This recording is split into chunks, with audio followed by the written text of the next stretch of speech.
Hello, you beautiful legends, and welcome to Blunt Force Healing Podcast. This is 11th of May. We are in Lisbon, in Portugal, and as you can see, we decided to go for a little bit upgraded car instead of the usual lowest or kind of the cheapest options.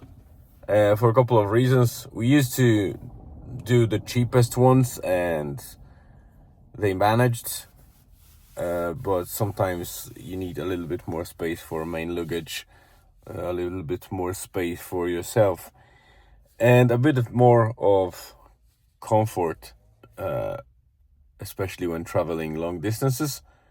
And we are planning to stay in Lisbon one more night. So we stayed last night and we will explore Lisbon today and then spend the night and depart afterwards. And the next stop might be Setúbal or any other area that is a bit further down from Lisbon. So we want to make sure that we have reliable and comfortable car. It sounds like excuse. It probably is for me to just test drive something else than usual Fiat 500s or Volkswagens Polos, or I don't know, some other small economic cars. And yeah, we went for Cupra. It was initially meant to be Audi A1, but upgrade was very cheap in comparison if I would book it directly. And we always wanted to see how Cupra works. And for those of you that don't know, Cupra is basically a Seat upper, I would say, tier or extra brand. It's similar to what Toyota does with Lexus and other brands seem to do with their cars, to provide that a bit upper level brand or sub brand.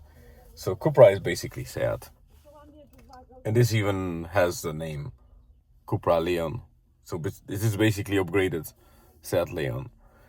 And to be honest, it's automatic. It has all the necessary stuff, infotainment system, etc.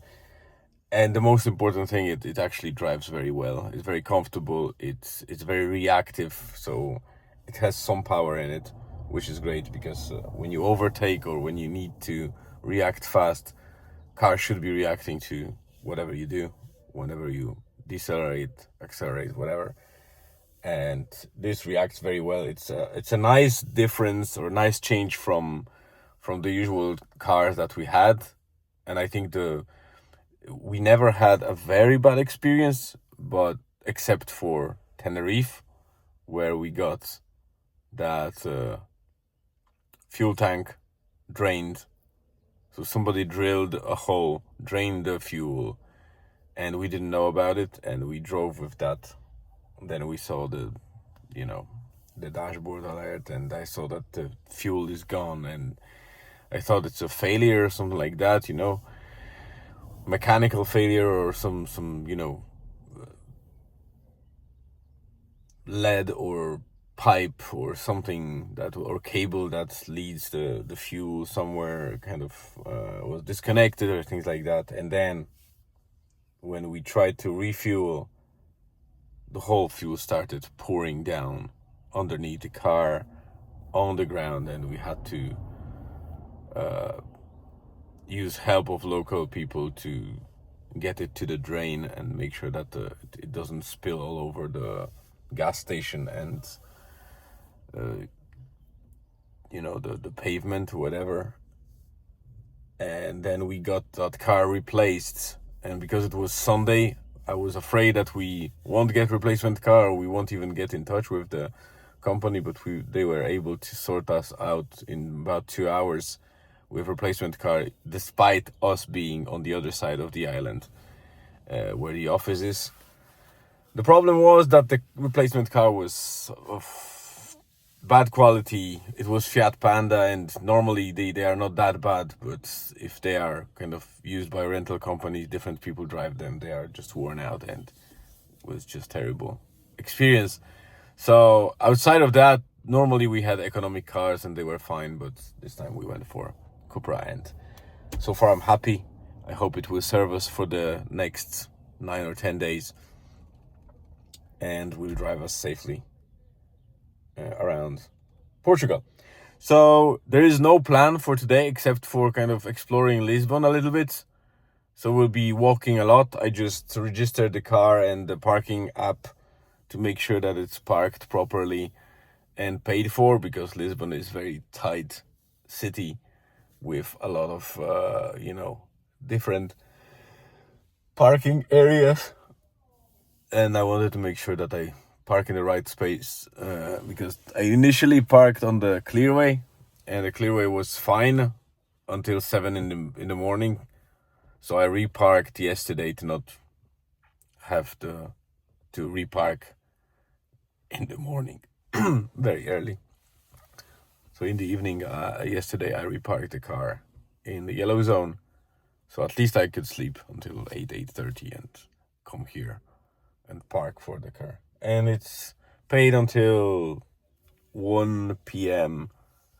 because we don't know what will come next. If I need to, I will pay from wherever we are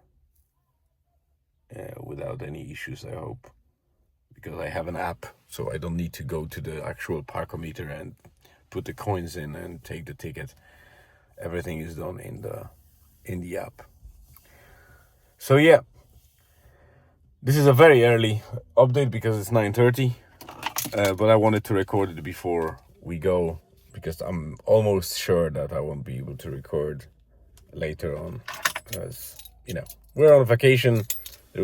There will be plenty of situations where I might miss the update and be able to record anything, and I don't want to do that. So whatever happens today, I'll probably also mention tomorrow in tomorrow's update. For now, that's it. Thank you very much for tuning in. Have a great rest of the day, wherever you are on this beautiful planet. Stay tuned and see you again tomorrow.